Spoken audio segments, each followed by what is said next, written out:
आता पाहूयात विस्तृत बातमीपत्र। महापालिकेच्या निवडणुकीत भाजप 78 पैकी 39 जागा मिळून सत्तेच्या उंबरठ्यावर पोहोचला असला तरी स्वबळावर सत्ता स्थापनेचे त्यांचे स्वप्न मात्र भंगले आहे। महानगरपालिकेच्या 2018च्या निवडणुकीत पूर्ण बहुमत मिळवणाऱ्या भाजपसाठी यावेळचा निकाल इशारादायक मानला जात आहे। अति आत्मविश्वास, नेत्यांमधील गटबाजी, जागा वाटपात झालेला घोळ यामुळे भाजपला अपेक्षेपेक्षा कमी यश मिळाले। राष्ट्रवादीचा प्रयोग मिरजेत साधला असला तरी सांगलीत मात्र भाजपला नडला। भाजपने शिवसेनेला युती बाहेर ठेवले, पण त्याच शिवसेनेने भाजपचा सत्तेचा मार्ग रोखल्याचेही दिसून आले।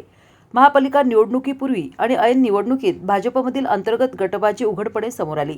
भाजपचे उमेदवार निवडताना पक्ष म्हणून उमेदवार निवडण्याऐवजी पक्षातील प्रत्येक गटाला जागा वाटप झाले। त्यामुळे विनिंग मेरिटमध्ये मागे असलेले काही जण उमेदवार म्हणून निवडले। पक्षात बंडखोरी मोठ्या प्रमाणावर झाली, त्यामुळे पक्षाला अपेक्षित यश मिळाले नाही। 6 महिन्यांपूर्वी 65+ जागांवर विजयाचा दावा करणाऱ्या भाजपने ऐन निवडणुकीत 45+चा दावा केला। जागांचा दावा का बदलला यातच सर्व काही इंगित आहे।